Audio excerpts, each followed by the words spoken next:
Un barco regresa con daños al puerto después de una expedición de 2 años. Su tripulación ha navegado hasta los rincones más remotos del mundo, visitando los lugares más aislados del planeta.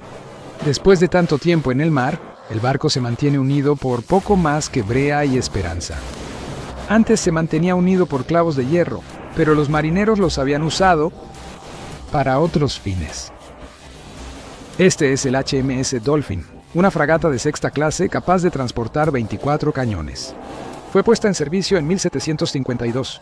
Poco después de su lanzamiento, Gran Bretaña entró en la Guerra de los 7 años, y el Dolphin fue enviado a combatir. Después de que terminó la guerra, se utilizó para un propósito diferente. Durante siglos, los europeos creyeron en lo que se conoce como la Tierra Austral Desconocida, o Terra Australis Incognita, un supuesto continente en el hemisferio sur que equilibraba el hemisferio norte. Australia fue descubierta por europeos en el siglo XVII, pero todavía se mantenía la fuerte creencia de que existía otra masa de tierra en algún lugar de la enorme extensión del Pacífico Sur. En 1764, el Dolphin fue enviado a explorar y aprovechar esta región desconocida. Al mando de John Byron, abuelo del famoso poeta Lord Byron, el Dolphin zarpó desde Gran Bretaña rumbo al Atlántico. Tras una breve escala en Río de Janeiro y explorar las Islas Malvinas, el barco y la tripulación continuaron hacia el Estrecho de Magallanes, enfrentando aguas turbulentas e impredecibles del sur de Sudamérica. El Dolphin luego entró en el Océano Pacífico, donde descubrieron algunas islas en lo que hoy es la Polinesia Francesa, pero no encontraron la Terra Australis Incógnita. Byron, decepcionado, ordenó navegar al oeste, llegando a Yakarta, Indonesia, para reparar el barco y luego rodear el Cabo de Buena Esperanza en África. El Dolphin volvió a Gran Bretaña en mayo de 1766. Aunque no encontraron un continente mítico, sí regresaron con informes sobre la vida animal y vegetal encontrada en estas islas, así como sobre las poblaciones indígenas. El Dolphin completó una de las circunnavegaciones más rápidas, tardando menos de 2 años. Aunque no encontraron un continente nuevo, el viaje del Dolphin generó emoción y en agosto de 1766 el barco, ahora bajo el mando de Samuel Wallace, zarpó para otra expedición. Cruzar el Atlántico fue sin incidentes, aunque el Dolphin se vio obligado a pasar 3 meses intentando navegar alrededor del extremo sur de Sudamérica. Pese a los fuertes vientos y mares agitados, la tripulación logró trazar el terreno de una de las zonas más peligrosas del océano. En abril, finalmente cruzaron el Estrecho de Magallanes y navegaron al Océano Pacífico. El barco sobrevivió a las aguas traicioneras, pero la tripulación necesitaba urgentemente provisiones frescas. El capitán Wallace dirigió el Dolphin al noroeste, hacia una zona poco explorada del Pacífico, esperando encontrar tierra para abastecerse. A inicios de junio, divisaron unas islas en Tuamotu. La tripulación pudo abastecerse de algo de comida y agua fresca antes de dirigirse al oeste.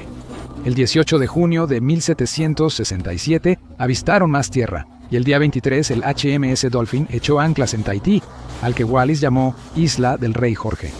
Fue un gran alivio, pues muchos de la tripulación, incluido Wallace, estaban enfermos tras meses en el mar.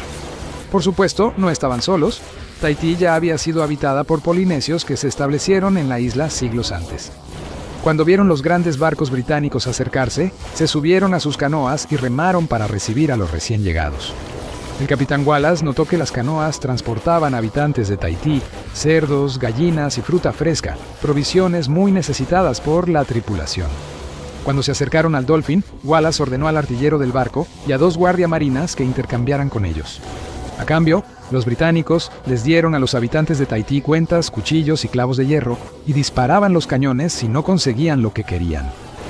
El 24 de junio, según el informe de Wallace, el barco fue rodeado por cientos de canoas que él describió, cito, como equipadas más para la guerra que para el comercio. Él dice que los habitantes de Tahití gritaron y se acercaron al Dolphin, lanzando piedras mientras remaban.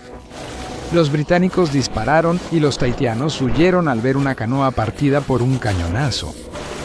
Las cosas se calmaron y aunque hubo algo de tensión, pronto se crearon relaciones amistosas.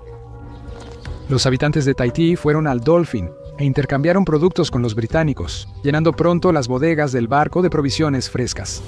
George Robertson, capitán del barco, registró detalladamente estos intercambios. Los habitantes de Tahití valoraban mucho el hierro, en especial los clavos, ya que no podían fabricarlos todavía. se fijó una tasa básica de intercambio, donde algunos bienes valían una longitud específica de clavo. Por ejemplo, se decía que un clavo de unos 7,5 centímetros valía lo mismo que un cerdo de unos 9 kilos. Los clavos no solo se usaban para provisiones. Un día, Robertson estaba en tierra con un grupo de hombres de la libertad, aquellos a quienes se les permitía bajar del Dolphin. Mientras estaban allí, 3 mujeres tahitianas se acercaron a él y a los demás haciendo un gesto específico. Los hombres de la libertad le aseguraron a Robertson que las mujeres solo querían un clavo de hierro y no dieron más detalles. Confundido, Robertson le dio a cada una un clavo como regalo antes de irse. Un tiempo después, de regreso en el barco, Robertson le contó esto al artillero, quien le explicó que los tahitianos se dedicaban a la profesión más antigua del mundo y que el precio era un clavo de hierro. Durante las semanas siguientes, los marineros pronto agotaron la reserva de clavos extra del barco y empezaron a sacar clavos del propio Dolphin, incluyendo los clavos que se usaban para asegurar las hamacas de los marineros y también de las cornamusas que se utilizaban para sujetar las cuerdas del barco. Según la leyenda popular, los marineros estaban tan ansiosos de compañía femenina que empezaron a desmantelar el barco, poniendo en peligro la integridad estructural. Es una historia graciosa, aunque muy exagerada. Se informó que los marineros se vieron obligados a dormir en la cubierta en lugar de en sus hamacas y que asegurar los kilómetros de cuerdas necesarios en un barco de vela se volvió mucho más difícil, pero el Dolphin seguía siendo apto para navegar. Estos informes, combinados con relatos de otros exploradores sobre el paraíso tropical y la supuesta promiscuidad de los habitantes locales, hicieron que la historia se exagerara. Además, la mayoría de los relatos fueron escritos tiempo después, especialmente por el capitán Wallace, quien estuvo postrado en cama en el Dolphin durante su estancia en Tahití, por lo que sus relatos eran información de segunda mano, contada mucho después de los hechos, lo que aumenta la confusión. Los relatos no consideran la perspectiva tahitiana. En lugar de ser simplemente una cultura excesivamente promiscua, hay mucho más involucrado. Las 3 mujeres que Robertson y los hombres de la libertad encontraron probablemente eran seguidoras de un dios de la guerra, no mujeres al azar.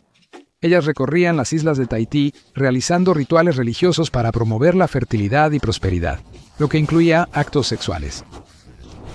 Sin embargo, esto era solo una parte muy selecta de la población. Los hombres talaban un bosque sagrado sin saberlo hasta que las mujeres los confrontaron. Eran seguidoras del dios de la guerra y los británicos llegaron durante su festival de temporada. Es posible que las tahitianas hayan creído que los marineros estaban de alguna manera asociados con sus dioses y los incluyeron en sus rituales. Sin un idioma en común, la confusión cultural era inevitable. Dejando de lado la integridad estructural del Dolphin, había otro problema que era motivo de gran preocupación. Varios oficiales del barco temían que estas actividades causaran un brote de enfermedades venéreas entre los tahitianos. El médico del barco aseguró que la tripulación estaba sana. Cuando James Cook visitó la isla en 1769, hubo un brote de sífilis entre los nativos, que atribuyeron a una expedición francesa llegada un año después del Dolphin. Cook calculó que el 90% de la población de Tahití fue devastada por enfermedades occidentales. Tras un mes, la tripulación del Dolphin se recuperó, la bodega estaba llena de provisiones y a finales de julio zarparon. Avanzaron al oeste, cruzando las islas Gilbert, Ellis y las Marianas. Luego navegaron por el Cabo de Buena Esperanza. El Dolphin volvió a Gran Bretaña en mayo de 1768. Al completar este viaje, el HMS Dolphin se convirtió en el primer barco en circunnavegar el planeta 2 veces. Aunque no descubrieron la Terra Australis incógnita, sí trajeron información valiosa sobre una parte exótica del mundo. La historia de la tripulación del Dolphin, desmantelando su barco para obtener clavos, puede parecer graciosa, pero en realidad refleja malentendidos culturales, explotación y la destrucción del modo de vida de un pueblo.